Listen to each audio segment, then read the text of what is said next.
Buenas noches, profesor. Mi nombre es Guadalupe Vázquez Romero. Hago presente mi trabajo de la unidad 6 y a continuación le comparto mis diapositivas.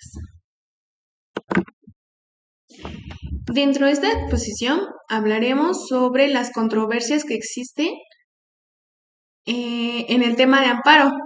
Ha existido esa controversia en si es un recurso o un juicio, y más adelante lo señala lo que es la ley de amparo y su regulación en la Constitución política.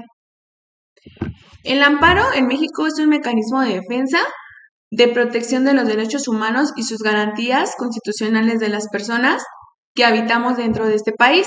Se trata de un juicio, como lo señala la ley de amparo, que puede ser solicitado ante los tribunales para que se protejan esos derechos cuando se considere que han sido violados por actos de autoridades, leyes o actos que contravienen la Constitución.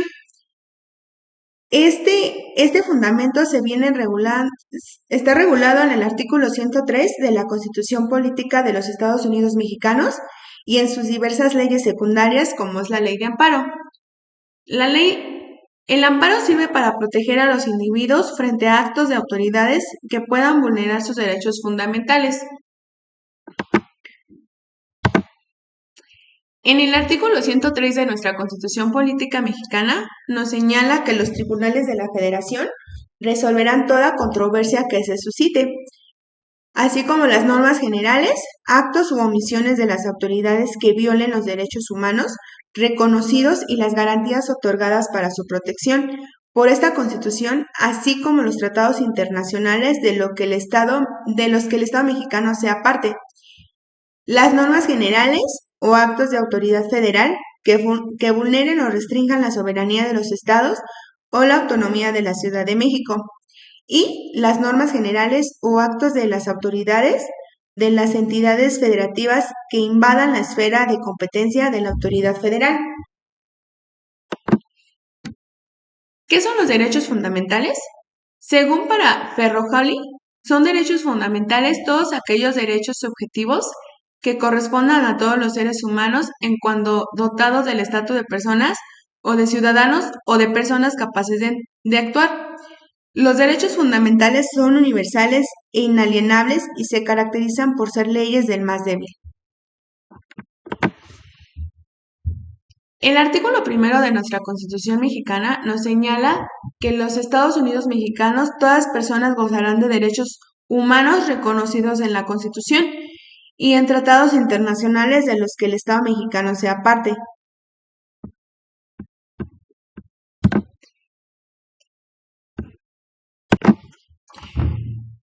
¿En qué consisten los derechos humanos? Los derechos humanos incluyen una amplia gama de aspectos relacionados con la libertad, la igualdad y la justicia.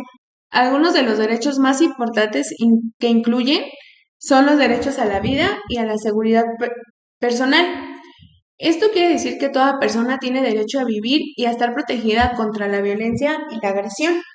Otro derecho que se tiene también es el derecho a la libertad de expresión.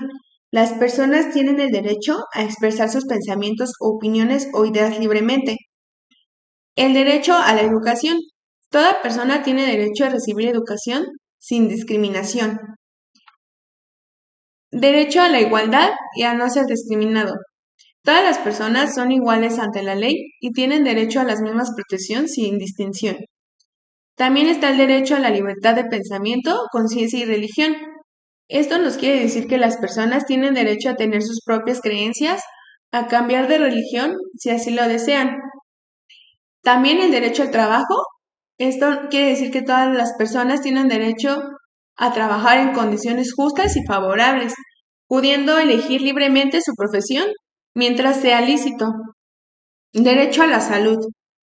El derecho a la salud lo tienen todas las personas y tienen derecho a disfrutar del más alto nivel posible a la salud, tanto sea física y mental. El derecho a la participación política.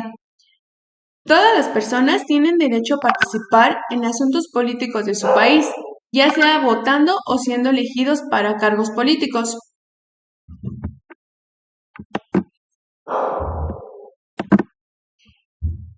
En México existen dos tipos de amparo, dependiendo de la naturaleza del acto que se impugna. El artículo 2 de la Ley de Amparo nos señala que el juicio de amparo se tramitará en vía directa o indirecta, se suscitará y se resolverá de acuerdo con las formas, procedimientos que establezca esta ley. El amparo directo está regulado dentro de la Ley de Amparo en su artículo 70 y se dice que se interpone contra sentencias definitivas, laudos o resoluciones que ponen fin a su juicio. El amparo indirecto se interpone contra actos de autoridad que no sean sentencias definitivas o contra actos que no se puedan impugnar mediante otro recurso legal. Esto está regulado igualmente en el artículo de amparo dentro del artículo 107. El amparo directo, como ya lo habíamos mencionado, es un juicio, una figura jurídica en el cual el sistema legal mexicano utiliza para impugnar sentencias definitivas que previenen de tribunales superiores. El amparo directo se interpone ante un tribunal superior al que dictó la resolución que se desea impugnar. Generalmente esto es ante un tribunal colegiado o de circuito.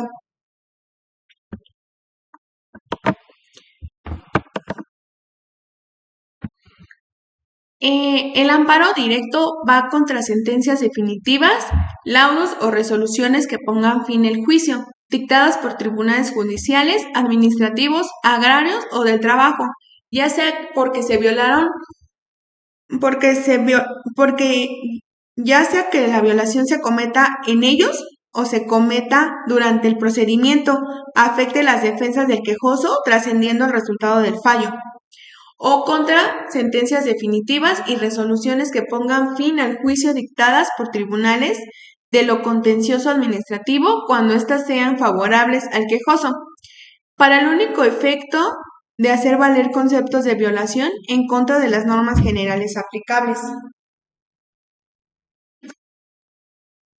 El amparo directo cuenta con requisitos para su demanda.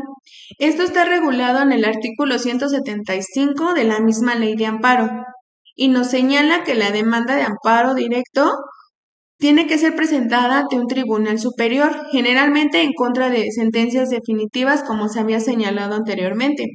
Este tipo de amparo se utiliza en casos donde no cabe un amparo directo ante un juez de distrito. Aquí están los requisitos. Se señalan los requisitos generales para ser presentada esta demanda.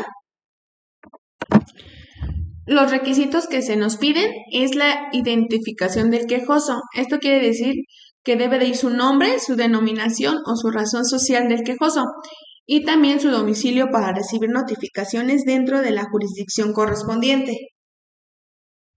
Como segundo requisito nos pide la autoridad responsable. Esto quiere decir que se debe de identificar la autoridad que dictó el acto que se impugna, especificando si se trata de una autoridad jurisdiccional, administrativa o cualquier otra.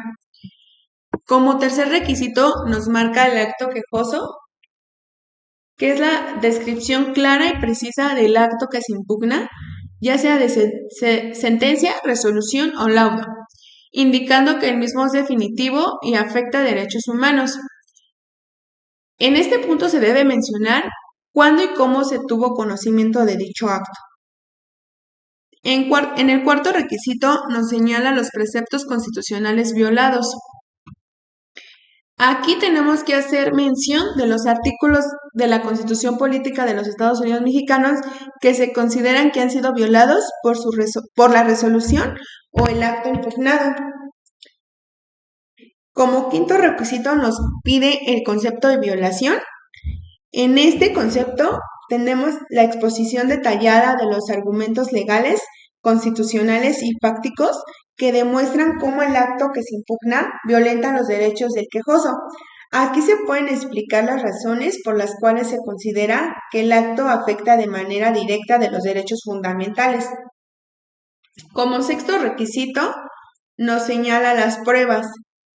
Se pueden anexar las pruebas que se consideren pertinentes para sustentar los argumentos planteados dentro de la demanda. y también las copias certificadas del acto impugnado, la resolución que se combate, las pruebas documentales que sean relevantes y los antecedentes del caso. Como séptimo requisito, nos pide la petición. Esto quiere decir que debemos de solicitar la nulidad del acto que se impugna a que se declare su inconstitucionalidad dependiendo del caso.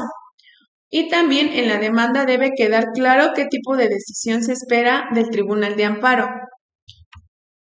En el octavo requisito nos pide la firma del quejoso o su representante legal. Si es el quejoso, actúa por medio de apoderado o se puede representar mediante un poder notarial respectivo. Como requisito 9 nos pide algunos requisitos formales. Esto quiere decir que puedan cumplir con los requisitos establecidos, ya sea por el Código de Procedimientos Civiles o el Código Federal de Procedimientos Penales, según corresponde el caso, si se trata de un amparo en materias civiles o penales.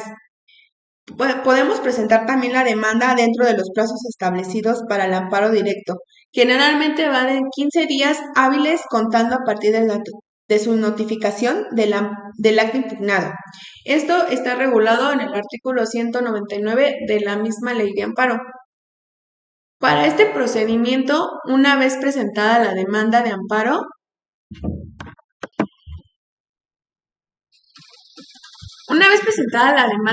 directo, el tribunal analizará si procede a su admisión y si es aceptada. Se llevará a cabo el análisis del fondo del asunto. El tribunal puede admitir la demanda o rechazarla por alguna de las formalidades que no cumplen o, en su caso, resolver sobre la nulidad del acto que se impugne. Es importante señalar que la demanda de amparo directo puede ser resuelta por tribunales como la Suprema Corte de Justicia de la Nación o también como los tribunales colegiados de circuito, dependiendo de la naturaleza del caso y las resoluciones previas.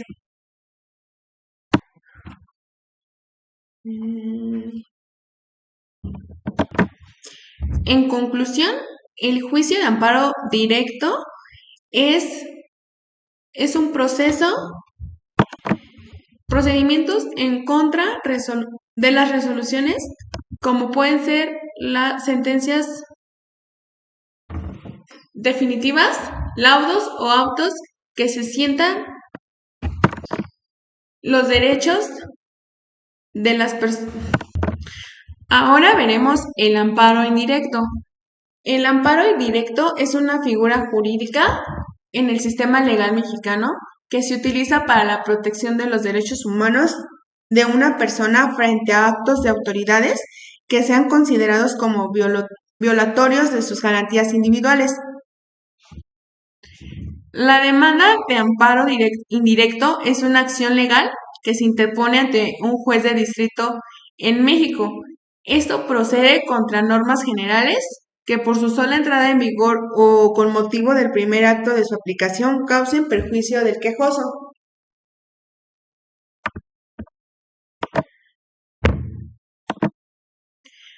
O contra actos u omisiones que provengan de autoridades distintas de los tribunales judiciales, administrativos o del trabajo.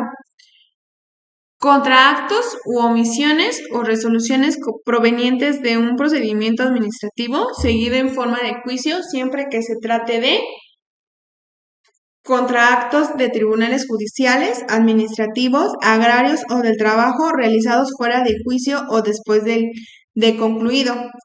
Contra actos de juicio cuyo efecto sean imposible reparación, entendiéndose por ellos los que afecten materialmente los derechos sustantivos. La demanda de amparo indirecto deberá formularse por escrito o por medios electrónicos en los casos que la ley lo autorice, en los que se expresará 1. El nombre y domicilio del quejoso y del que promueve en su nombre, quien deberá acreditar su representación. Esto quiere decir que es necesario identificar al quejoso, la persona que interpone la demanda, y proporcionar su domicilio para que pueda recibir notificaciones. 2. El nombre y el domicilio del tercero interesado, y si no se le reconoce, manifestarlo así bajo protesta de decir verdad.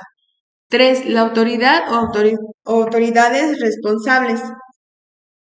Esto es con la identificación de la autoridad que emitió el acto o que está incidiendo en la violación de los derechos del quejoso.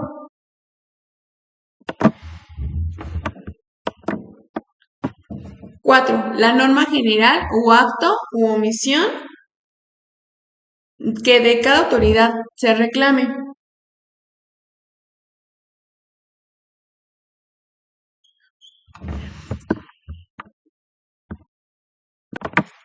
Esto quiere decir que en caso de que el acto sea de naturaleza omisiva, como la falta de acción de una autoridad, también se debe señalar. 5. Bajo la protesta de decir verdad.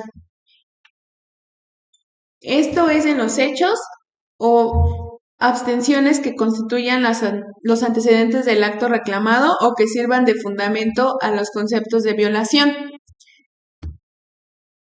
6. Los preceptos que conforme el artículo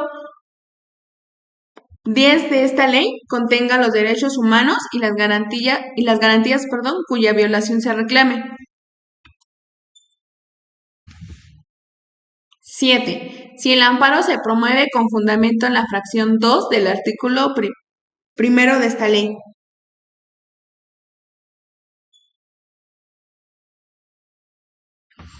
Esto deberá precisarse la facultad reservada a los estados u otorgada al Distrito Federal que haya sido invadida por la autoridad federal. Si el amparo se promueve con apoyo en la fracción tercera de dicho artículo, se señalará el precepto de la Constitución General de la República que contenga la facultad de la autoridad federal que haya sido vulnerada o restringida. 8. Los conceptos de violación.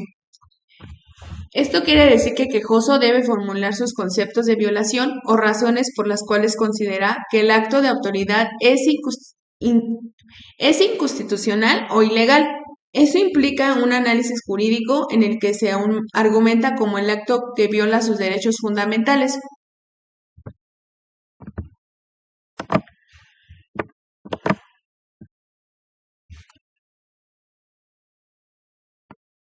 Podrán ampliarse la demanda cuando no hayan transcurrido los plazos para su presentación o para la admisión de la demanda se señalará día y hora para la audiencia constitucional, que se celebrará dentro de los 30 días siguientes.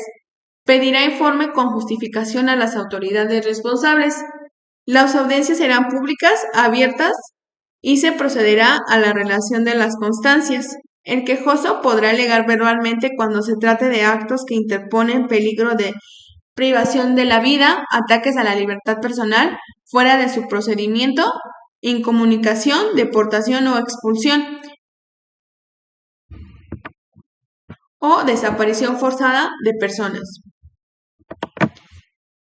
El procedimiento, una vez interpuesta la demanda de amparo indirecto, el juez de distrito revisará si cumple con los requisitos formales y sustantivos. Si la demanda es procedente, se admitirá y se abrirá el juicio de amparo.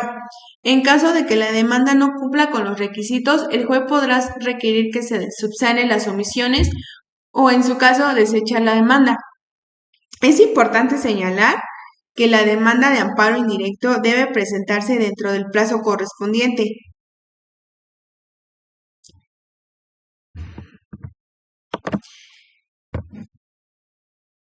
Que varían según el tipo de acto que se impugna.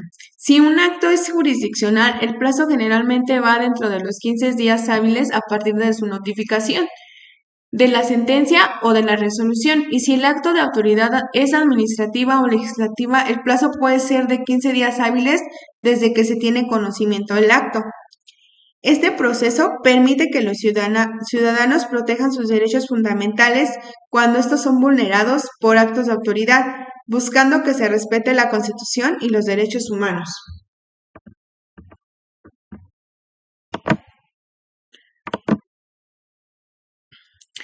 ¿Cuáles son las causales de procedencia del amparo? Los actos que violan los derechos humanos. Esto quiere decir que el amparo procede cuando un acto de autoridad viola directamente los derechos humanos de una persona. ya sea por una ley, un reglamento, una resolución o cualquier otro acto que implique una transgresión a los derechos fundamentales. 2. Ante actos que afecten la legalidad. Esto quiere decir que el amparo puede ser procedente si el acto reclamado es ilegal, es decir, si la autoridad actúa fuera de su competencia. 3. Actos que sean de autoridad o de particulares con funciones de autoridad. Esto nos quiere decir que el amparo procede contra actos de autoridad, ya sean de carácter legislativo, administrativo, judicial o de particulares que desempeñen funciones públicas, si estos violan derechos del quejoso. Y 4. Definitivos que causen perjuicio. Esto quiere decir que el amparo solo es procedente cuando el acto de autoridad es definitivo, es decir, que ya ha producido efectos concretos y está en condiciones de causar un perjuicio irreparable a la persona que se le impugna. O también por falta de acceso a la justicia o a recursos. Esto quiere decir que es procedente si se priva al quejoso de acceder a una justicia efectiva o de interponer los recursos necesarios para defender sus derechos, como puede ocurrir en ciertos procedimientos administrativos o judiciales. 6. Violación de la independencia judicial. Esto puede proceder cuando un acto vulnera el principio de independencia judicial o la imparcialidad de un tribunal, lo que afecta al derecho de acceso a la justicia de manera justa. 7. Actos que violen garantías procesales. Procedente en aquellos casos en que se vean vulneradas las garantías procesales mínimas que deben ser respetadas en todo procedimiento. 8. Cuestiones de constitucionalidad. Estos pueden ser procedentes para proteger la supremacía constitucional y los derechos fundamentales. 9. Actos de aplicación general. Esto es cuando se impugnan normas generales como leyes o reglamentos si se considera que estas normas afectan de manera individual y directa los derechos del quejoso.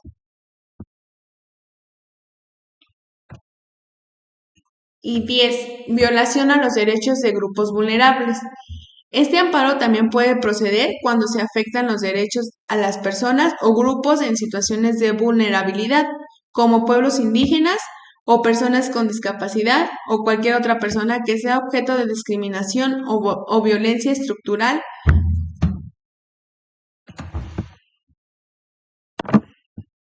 ¿Cuáles son las causales de improcedencia al amparo?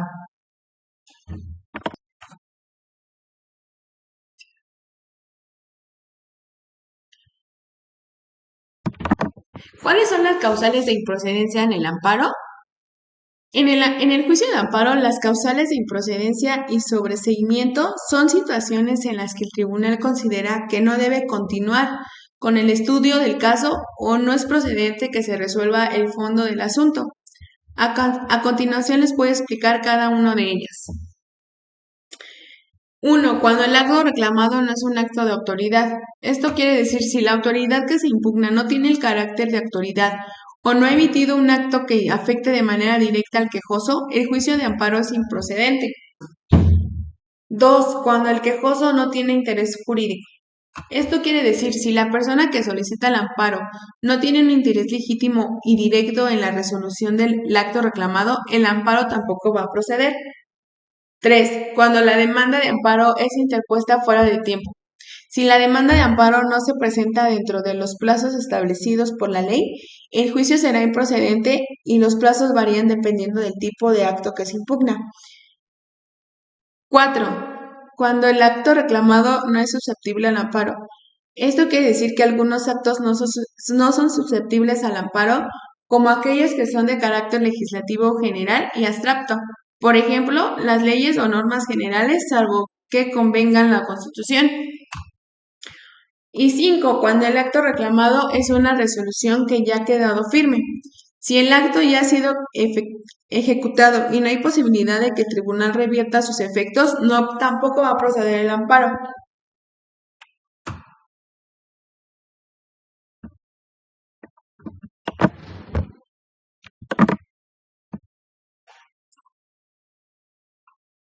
Cuando su sobreseimiento del amparo ocurre cuando el juicio de amparo se suspende o se da por determinado si se resuelve el fondo del asunto. Cuando el acto reclamado ha sido modificado o revocado. Esto quiere decir si la autoridad responsable modifica o revoca el acto que fue impugnado antes de lo que se dicte la sentencia, puede ordenarse el sobreseimiento. Otro es cuando el quejoso desista de su demanda. Si la persona que solicitó el amparo decide desistirse del juicio de amparo, el tribunal puede decretar el sobreseimiento. Cuando el quejoso ya ha sido favorecido con otro recurso. Esto quiere decir si la persona quejosa obtiene una resolución favorable en otro juicio o procedimiento que se resuelve de la misma situación, el amparo puede ser sobreseído. Cuando se compruebe que no existe violación a los derechos humanos invocados. Esto quiere decir que si el tribunal encuentra que no hubo ninguna vulneración de los derechos fundamentales que se alegan, puede sobreseer el juicio de amparo. Cuando el quejoso ha dejado de acreditar su interés jurídico o ha dejado de presentarse en el juicio.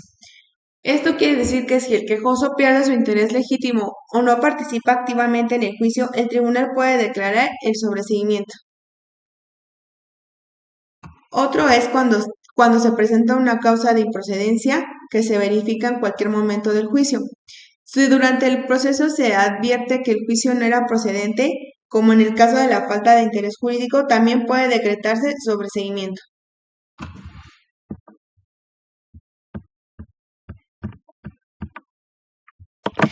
En conclusión, el amparo directo en materia administrativa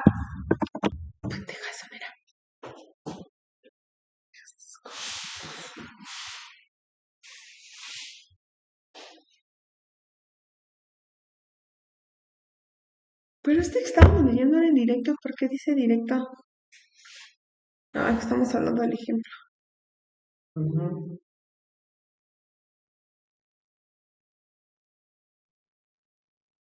Eso es lo que